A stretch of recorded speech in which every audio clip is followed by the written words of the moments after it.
अस्सलाम वालेकुम, मेरा नाम ज़ैनुल आबदीन है। मैं सोशल साइंस डिपार्टमेंट में से हूँ और साइकोलॉजी मेरा मेजर है। आपने मुआशी बहरान के बारे में बात की, तो आपने अपनी पिछले साल आपकी भी हुकूमत थी और आपने खान साहब की हुकूमत को भी देखा। तो वो देखें, मुआशी तरक्की की तो मुश्किलात वगैरह है, पाकिस्तान जो मसले फेस वगैरह कर रहा है, वो क्या उसके अलावा क्या रुकावटें वगैरह है जिसकी वजह से पाकिस्तान को तरक्की वगैरह जो है वो हासिल वगैरह नहीं हो रही? तो एक तो ये है कि हमारे अफसोस के साथ जो हुक्मरान होते हैं वो उस संजीदगी के साथ, मेरा ख्याल में,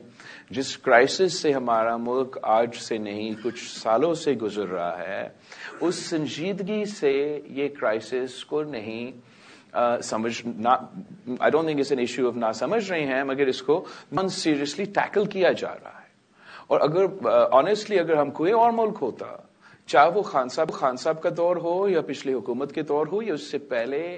पूरा मुल्क का एक फोकस होता कि हम पाकिस्तान को इस मुआशी बहरान से कैसे निकाले, कैसे बचाएं। इसलिए जो तकलीफ पाकिस्तान के अवाम इस वक्त जिससे गुजर रहे हैं, वो शायद हमारी तारीख में इस किस्म की मुश्किलात का सामना नहीं हुआ हो।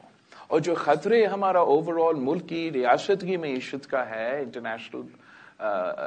डोमेन में, वो शायद इतना वनरेबल हमारा मुल्क कभी नहीं रहा है जितना आज है। अनफॉर्चुनेटली जबकि ये हालात चल रहे थे, दोनों, आई एम नॉट सेइंग कि हमारा हुकूमत ने बेहतर किया, दोनों हुकूमतें, खान साहब के इकोनॉमिक टीम और जो हमारा हुकूमत का इकोनॉमिक टीम था,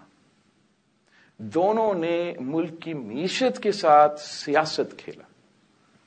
दोनों ने उस संजीदगी के साथ इस क्राइसिस को एड्रेस नहीं किया, जिससे मुझे बहुत अफसोस हुआ। एक तो खान साहब का तो आप सबको मालूम है, शायद अगर नहीं मैं दोहराता हूं, अपने दौर का जो भी आप क्रिटिसाइज करेंगे for its overall economic policy और इकोनॉमिक कॉन्ट्रीब्यूशन एक्सेट्रा, जिस बात का मैं जिक्र कर रहा हूं वो ये कि जब खान साहब को नजर आ रहा था कि वो अदम एतमाद हार रहा था, तो अपना किया हुआ IMF के साथ मुआहिदा की खिलाफ वर्जी करते हुए खान साहब ने 20 रुपया कम करवाया पाकिस्तान में पेट्रोल की कीमत, ताकि पाकिस्तान के अवाम को ये महसूस हो कि उसके दौर में तो पेट्रोल कम था और हमारे आने वाले जो उसके बाद जो हुकूमत है वो आए तो देखो पेट्रोल की कीमतें ऊपर हुए तो वो लोग बुरे होंगे। इसका जो बोझ है ना खान साहब ने उठाना है, ना शरीफ साहिबान ने उठाना है।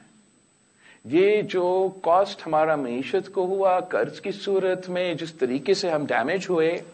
इसका बोझ मुझे आपको उठाना पड़ेगा आगे जाके। हमने समझा कि अब हम तो लेट मी कंक्लूड, सॉरी, कि हम अब तो नई हुकूमत आया है, हम तो इन चीजों को एक सीरियसनेस के साथ लेंगे। शुरू में एक सीरियसनेस के साथ लिया भी गया और बड़ी मुश्किल से, इसलिए जब इंटरनेशनल डोमेन में आपके इंटरनेशनल क्रेडिबिलिटी वो किसी एक शख्स को नहीं देखते। अगर खान साहब अपना मुआहिदा को तोड़ते हैं तो पाकिस्तान ने अपने मुआहिदा को तोड़ा है, तो पाकिस्तान की क्रेडिबिलिटी इंटरनेशनल फाइनेंशियल इंस्टीट्यूशंस के सामने इसको धचका लगता है। मगर काफी मुश्किलात के बावजूद के बजाय जो नई हुकूमत था, एक मिल के मुश्किल से काम करके पाकिस्तान को एक बार फिर IMF की प्रोग्राम रिवाइव हुआ, वो सो कॉल्ड डिफॉल्ट से हम बचे। और जब उसका पहला किस्त पाकिस्तान आ रहा था तो उसी वक्त दो चीजें हो रहे थे। सिंध और बलूचिस्तान की तरफ वो बारिश में इजाफा होता रहा और वो सैलाब का सूरत हाल पैदा शुरू हो गया। दूसरी तरफ पूरा मुल्क में, ज्यादातर पंजाब में कुछ बाई इलेक्शंस आ रहे थे। अब उस दौरान हुकूमत पाकिस्तान ने यह फैसला किया कि हम 3 महीने के लिए, ये जितना मुश्किल था, मुझे पता था कि जितना मुश्किल था ये IMF का मुआहिदा को उस वक्त क्लोज करना, और ये फैसला किया गया कि नहीं, हमारे यहां फ्लड्स आए हैं तो हम खुद ये फैसला करते हैं कि 3 महीने हम अपने मुआहिदे पर अमल दरामद नहीं करेंगे। वही काम جو خان صاحب نے کیا اپنا سیاسی فائدہ کو آگے دیکھتے وہی کام نیا حکومت نے اکنامک ٹیم نے کیا اس کا بوجھ ایک بار پھر ڈار صاحب نے نہیں اٹھانا ہے, شہباز شریف صاحب نے, نواز شریف صاحب نے نہیں اٹھانا ہے, اور اس کا وہ خان صاحب کو بھی یہ بوجھ نہیں اٹھانا پڑے گا. اس قرض کو, اس ایکسپینس کو, اس کاسٹ کو آپ کو اور مجھے اٹھانا پڑے گا. میں سمجھتا ہوں کہ اگر ہم شاید عام طور کا کوئی معاشی صورتحال ہوتے, ہمارا تو امریکہ جیسے معیشت ہوتا یا کسی اور ملک جیسے معیشت ہوتا تو شاید آپ کھیل سکتے تھے. جس طریقے سے پاکستان کی معیشت کے ساتھ سیاست کھیلا گیا ہے اس کا نقصان ہم آج تک اٹھا رہے ہیں. اور کب تک یہ ایکسپیکٹ کریں گے پاکستان کے عوام سے کہ ہم سیاست کریں, ہم ان کی قسمت کے ساتھ, ان کی معیشت کے ساتھ گیمبل کریں, اور پھر میرے عزیز ہم وطنوں آپ نے اب قربانی دینا ہے, اب ہم آپ کے اس ٹیکس میں اضافہ ہوگا, اس کی قیمت میں اضافہ ہوگا. آئی تھنک اب وقت آ گیا ہے کہ ہم نے تو آپ وہ قربانی دینا بند کرے اور ہم وفاقی حکومت سے کہیں کہ آپ یہ ستارہ وزارتیں کی قربانی دے. ہم اشرافیہ کو کہیں کہ آپ یہ 1500 ارب سالانہ سبسڈی جو ملتا ہے اس کا قربانی دے, تاکہ ہم پاکستان کے عوام پہ یہ پیسہ خرچ کرے.